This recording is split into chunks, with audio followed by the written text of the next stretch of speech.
بسم اللہ الرحمن الرحیم۔ السلام علیکم میرے پیارے دوستوں، آج ہم آپ کو بتانے والے ہیں کہ ایک کتے کی پیدائش کیسے ہوئی۔ دوستو، اللہ تعالیٰ نے جب حضرت آدم علیہ السلام کا پتلا مبارک تیار فرمایا تو فرشتے آدم علیہ السلام کے اس پتلے مبارک کی زیارت کرتے تھے، مگر اس بات سے شیطان بہت جل بھن گیا۔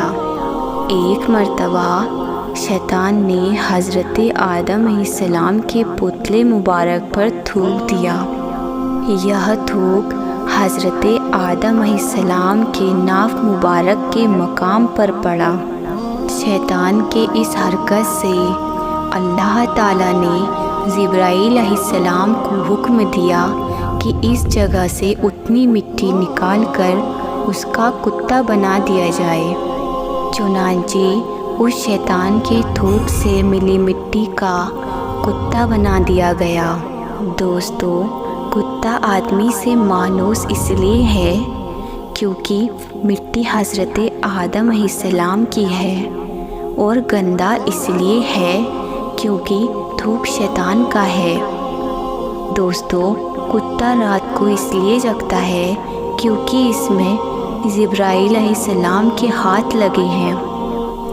دوستو، شیطان کے تھوک سے حضرت آدم علیہ السلام کا کچھ نہیں بگڑا۔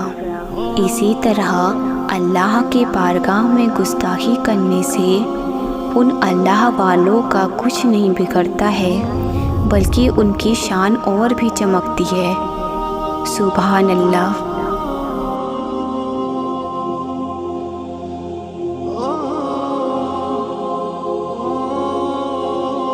دوستو، میرا نام ہے ہنا فاطمہ اور آپ دیکھ رہے ہیں ہنا اسلامک 2.0۔ تو دوستو، اگر یہ ویڈیو آپ کو پسند آئی ہو تو ویڈیو کو لائک اور شیئر ضرور کیجیے گا۔ دوستو، ملتے ہیں ایک ایسے ہی نئی انٹرسٹنگ ویڈیو کے ساتھ۔ تب تک کے لیے اپنی اور اپنی فیملی کا خیال رکھیے گا۔ خدا حافظ دوستو۔